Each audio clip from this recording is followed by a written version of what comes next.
livre para todos os públicos. Olá! Bolsonaro tenta se afastar da imagem autoritária e extremista para evitar o impeachment. Mas a crise política da direita impõe limites à sua blindagem.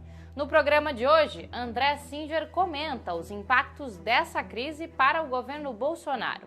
E o fim do recesso do Judiciário pode complicar ainda mais essa situação com o julgamento do habeas corpus de Fabrício Queiroz e do foro privilegiado de seu filho, o senador Flávio Bolsonaro, no caso de corrupção das rachadinhas. Na entrevista central, conversamos com o deputado federal Marcelo Freixo sobre o envolvimento da família Bolsonaro com os milicianos do Rio de Janeiro. Confira tudo isso a partir de agora.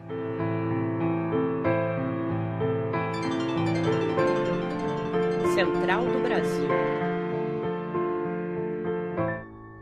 As alianças com partidos do Centrão ajudam Bolsonaro a se proteger dos mais de 50 pedidos de impeachment protocolados na Câmara dos Deputados.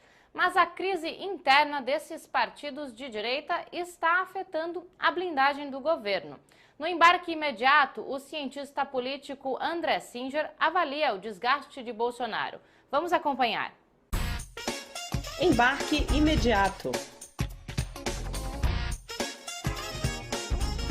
São 63 deputados do MDB e do DEM que decidiram se afastar do grupo que apoia o tempo todo o governo federal. Esse grupo, constituído por, repito, 63 deputados, não faz com que o governo perca definitivamente uma condição de atuar na Câmara dos Deputados. Ele continua tendo o apoio de cerca de 200 deputados potencialmente que ficaram dentro da chamada base governista. No entanto, esta decisão que foi tomada, ela implica numa consequência de médio prazo bem importante, porque ela pode vir a afetar a disputa pela presidência da Câmara dos Deputados, que vai ocorrer em fevereiro de 2021, para a sucessão do atual presidente Rodrigo Maia, como todo mundo sabe, é do DEM. E a presidência da Câmara dos Deputados é uma peça-chave, porque o presidente da Câmara dos Deputados é o único que pode autorizar um pedido de impeachment aí para o plenário. O Poder Judiciário retomou hoje as atividades após o recesso de julho e tem em mãos processos que afetam diretamente Bolsonaro e seus aliados. Julgamentos impactam a Operação Lava Jato e o inquérito das fake news e podem gerar novas crises internas que se somam à crise sanitária. Esta semana, estamos próximos dos 100 mil mortos por coronavírus no país. Por este triste marco, a campanha Fora Bolsonaro promove no dia 7 de agosto o Dia do Luto à Luta, com mobilizações por todo o Brasil. Para saber mais, acesse o site da campanha campanhaforabolsonaro.org.br.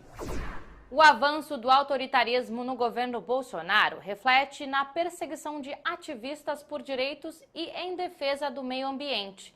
Foram 24 ativistas ambientais assassinados somente em 2019.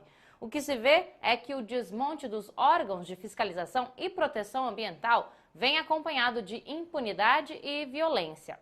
Afonso Bezerra traz mais informações. Trilhos do Brasil. De acordo com o levantamento da ONG Global Witness, ao menos 24 pessoas foram assassinadas em 2019, 4 a mais do que em 2018. A região amazônica é a área mais preocupante. Estão concentrados lá 90% dos homicídios de pessoas que defendem a floresta. O presidente da Comissão de Meio Ambiente da OAB Ceará, João Alfredo Teles, explica que esse dado está diretamente associado ao discurso agressivo do presidente Bolsonaro. Hoje, o Estado brasileiro, através do governo de plantão, ou do desgoverno, do antigoverno de plantão, é o principal responsável por nos transformarmos, tá certo, como um país perigoso, não só para ambientalistas, mas para militantes da questão agrária, para militantes de direitos humanos, para militantes da luta antirracial. Além da violência contra os ativistas, a pesquisa também registrou que o Brasil preocupa pelo péssimo comportamento na preservação do meio ambiente e na proteção aos povos tradicionais. Um exemplo é o estímulo à atividade mineradora em terras indígenas. Antônio Eduardo Cerqueira, do Conselho Indigenista Missionário, explica as raízes históricas dessa perseguição aos indígenas. Isso é uma violência histórica, desde a chegada dos europeus aqui, que se trata essas terras como terras para a exploração. E os povos indígenas tratam essa terra como uma terra onde ele vai conceber toda a vida dele, as tradições, os costumes, e a sua sobrevivência. E vamos agora para Sergipe. A Parada Cultural traz a dica de um álbum de uma dupla pernambucana que compôs grandes sucessos da música brasileira e nordestina. Quem indica é o comerciante Thales Salles. Parada Cultural. A minha recomendação é esse álbum aqui. Alceu Valença e Geraldo Azevedo, de 1972, pela gravadora Copacabana. E eu recomendo esse álbum porque é um material que eu gosto muito e é um álbum dividido, né, do Geraldo Azevedo e do Alceu Valença. Trata-se do primeiro álbum da carreira deles, que marca com a ida deles para o Rio de Janeiro e a gravação do primeiro long play. Tem os arranjos do Rogério Duprá, que é uma coisa muito interessante. E para mim o destaque é a mistura entre a música regional, principalmente pernambucana, mas nordestina como um todo, né? Junto ao rock psicodélico, que era uma coisa de data próxima. Já tem digitalizado, então não tem problema nenhum de achar. Depois do restabelecimento da democracia, Bolsonaro é o primeiro presidente de origem militar. E seu governo é o que conta com o maior número de militares em cargos políticos. E não há uma regulamentação para essa prática. Vamos saber mais na reportagem de Camila Piacese. A presença dos militares da ativa no Poder Executivo dobrou nos últimos 20 anos. Em 1 ano e meio de gestão de Jair Bolsonaro, o número aumentou 33%. Hoje são quase 3 mil em 18 órgãos, sendo eles Saúde, Secretaria de Governo, Minas e Energia, Família e Economia. Para a professora Adriana Marques, do curso Pioneiro de Defesa e Gestão Estratégica Internacional da Universidade Federal do Rio de Janeiro, esse aumento coloca em debate a regulamentação da atividade das Forças Armadas em cargos políticos. De fato, quando a gente olha para outros países, como os Estados Unidos, por exemplo, um militar, para poder assumir uma função pública civil, ele tem que estar há 7 anos na reserva. E no Brasil a gente não tem nenhuma legislação a respeito. Vale lembrar que os magistrados precisam se afastar da toga para ocupar cargos políticos, conforme afirmou a professora Adriana Marques. O que não é aceitável é um militar estar participando de negociação com o executivo, no executivo, negociação com o legislativo, e meses depois voltar a comandar tropas. Em 2019, os militares tinham atuação restrita ao Ministério da Defesa e ao Gabinete de Segurança Institucional, do presidente e do vice-presidente da República. Hoje o cenário é bem diferente, e pensando em como regulamentar a presença dos oficiais das Forças Armadas em cargos políticos, a deputada federal do PCdoB do Acre, a bancária Perpétua Almeida, elaborou uma proposta de emenda à Constituição, uma PEC, que exige que oficiais da Marinha, Aeronáutica e Exército, quando assumirem cargos públicos, passem automaticamente para a inatividade. Forças Armadas são instituições de Estado. Elas não servem a governos, elas servem ao país. A volta das Cortes Superiores às atividades pode resultar na revogação da prisão domiciliar de Fabrício Queiroz, que é o ex-assessor parlamentar de Flávio Bolsonaro. O foro privilegiado do filho do presidente também pode vir a julgamento. Na entrevista central de hoje, Jonatas Campos conversou com o deputado federal Marcelo Freixo sobre o assunto. Entrevista Central. Entrevista Central. Olá, a nossa entrevista central de hoje é com o deputado federal Marcelo Freixo, do PSOL do Rio de Janeiro. Deputado, agradecemos sua participação em nosso programa. O retorno das atividades do judiciário trará uma pauta política bem séria para o governo Bolsonaro nas próximas semanas.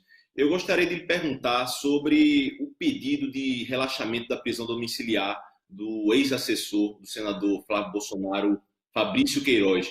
Quais as consequências desse caso para a família Bolsonaro? Primeiro, obrigado pelo convite, é um prazer imenso estar aqui com vocês. Esse episódio envolvendo o ex-assessor Fabrício Queiroz, ele é muito central para que a gente entenda a relação da família Bolsonaro, inclusive do Jair Bolsonaro, presidente da República, com toda uma relação entre crime, polícia e política no Rio de Janeiro.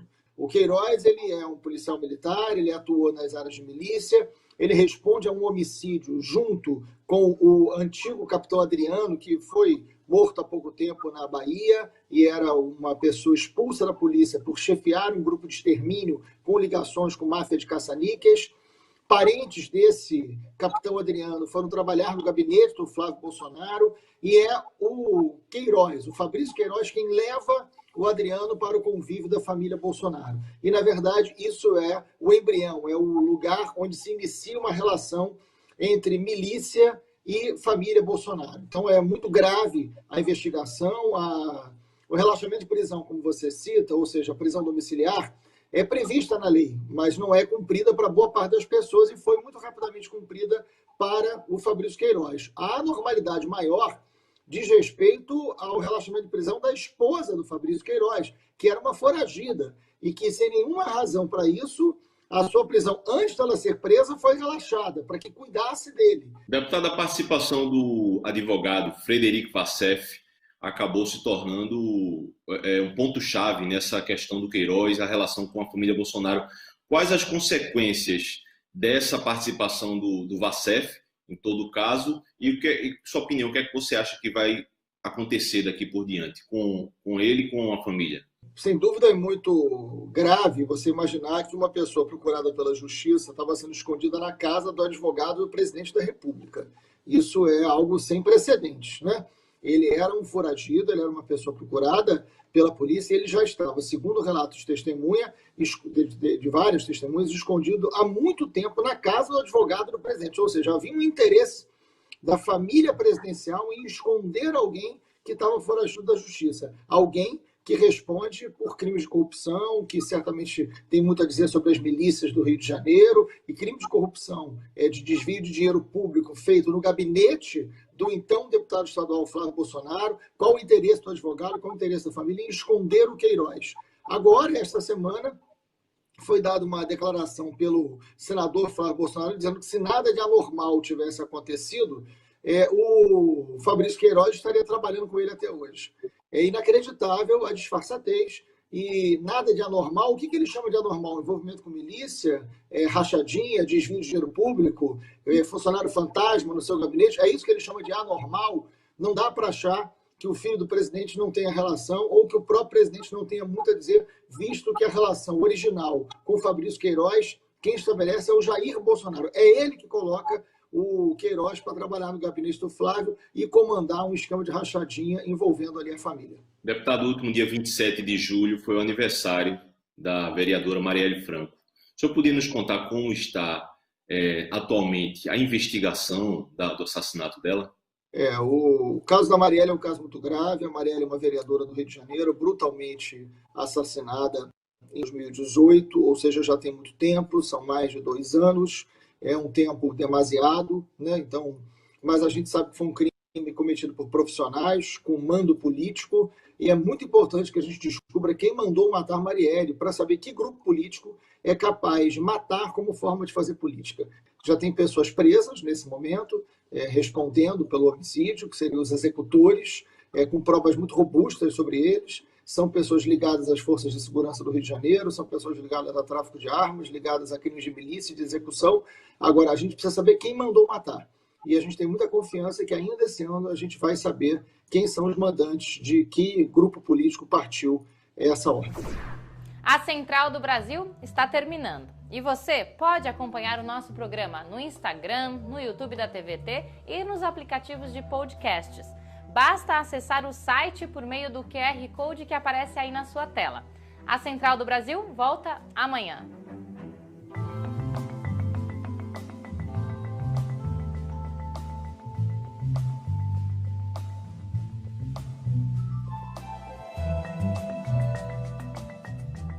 Central do Brasil, a rede de comunicação dos movimentos populares.